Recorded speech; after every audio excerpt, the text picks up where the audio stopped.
Hello, let us continue our study of the Morgan-Greer Tarot deck. This lesson is about the court cards of the minor arcana. And the court cards are the kings, the queens, the knights, and the pages. In other tarot decks, there may not be a king, there might be queens and princesses and knights and pages. However, in the Morgan-Greer and also the Rider-Waite deck, it'll be king, queen, knight, and page. This is the Morgan-Greer interpretation and some of the things I was taught. Anyway, we have four suits. We have the rods, the cups, the swords, and the last suit on the bottom of this diagram is the pentacles, sometimes called the coins. The top suit, or the suit on top here, are the rods. We'll focus on that right now. Rods have to do with fire energy. The fire energy has to do with the masculine component. That the masculine component is like doing. It's an action. It's the direction of the south. These are the salamander beings, the beings of fire. The archangel who guards the south is Archangel Michael, and rods are about passion. Okay, we will interpret each card individually. However, this is just an overview. The cups are the next suit that we'll discuss in the court cards of the minor arcana in this lesson. Cups have to do with water. This is a feminine energy. Water is feminine. The direction is west. These are the Undine spirits. Archangel Gabriel is the guardian of the West. And this has to do with our feelings and emotions. When you see cups, it has to do with feelings and emotions. The next row are the swords. And each row has a king, a queen, a knight, and a page. The swords have to do with the air element. This is masculine. The direction is east.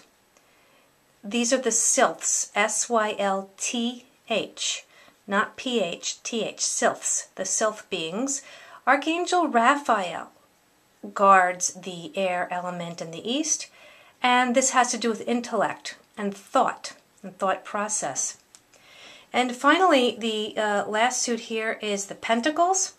This has to do with the earth. Again, it's feminine. Air is masculine, earth is feminine.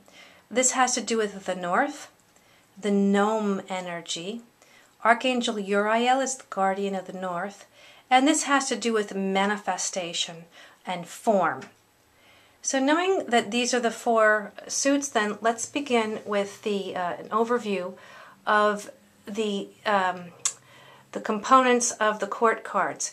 You have kings, queens, knights, and pages, and these are the columns here. The first column would be the kings. You could see these are all kings.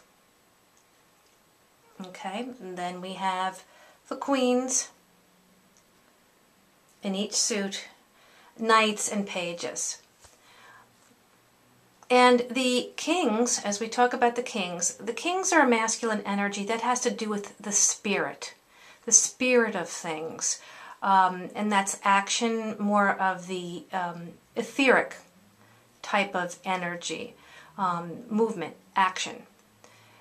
The queens represent the soul component.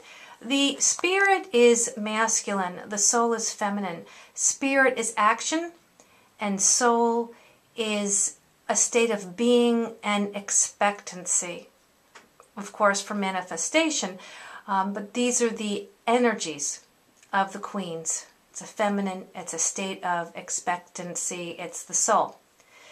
The knights are the ego. It's not an evolved ego, it's an evolving ego. It's got more maturity, more lessons to learn. That's an egoic state.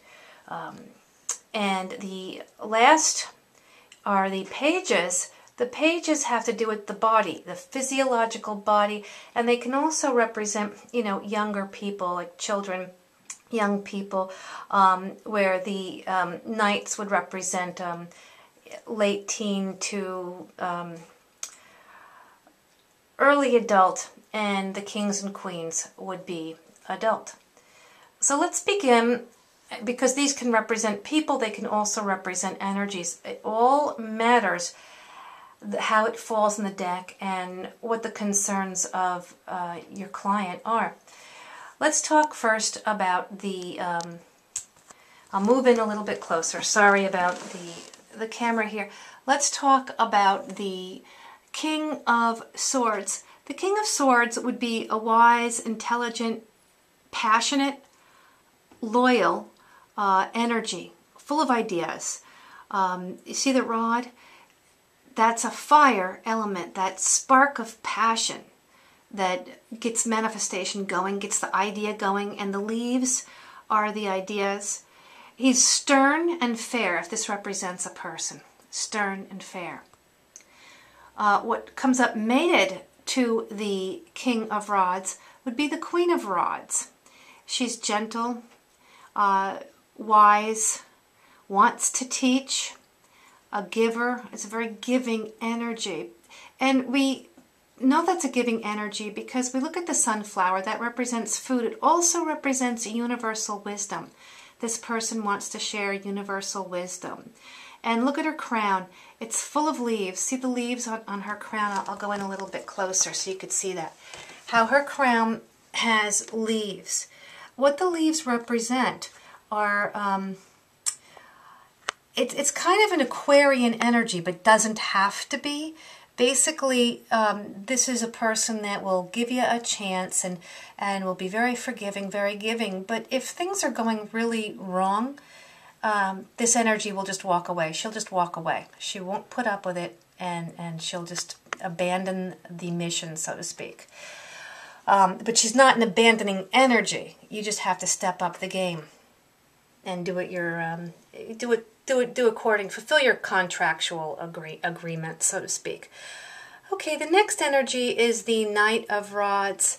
And what's so interesting about this is he's a very restless, energetic individual. And the salamander on his sleeve here. Let's look at the salamander on his sleeve. He does have protection. He does have protection on the cuff here. That's an indication of protection. And he's got all these great ideas, and the acorns are, oh, he wants to go out and conquer the world. And yet look at his, the animal on his head. The tail is all twisted. This character is immature, and he could get twisted in any direction and misled very easily because he doesn't have the maturity yet. But he's got a lot of passion, a lot of get up and go. So this is someone who needs a lot of guidance. An energy that needs guidance can get twisted. Alrighty, now we've got the Page of Rods, and this is a faithful, trustworthy youth. And it means a message is coming. So generally when I get this card in a reading, I look at the cards that follow to determine what the message is. Also, notice that his eyes here are covered by the hat. This is a youth, so he can't really see what's coming in the future. He's, he doesn't have the experience. But the feather indicates, oh, he's got a lot of thought behind it, and he's all excited, but he doesn't have the experience, so he can't see what's coming. So this is the rods of the court cards of the Minor Arcana, and we will continue this lesson in the next video. Thanks a lot for watching. This is Things Unspoken 111.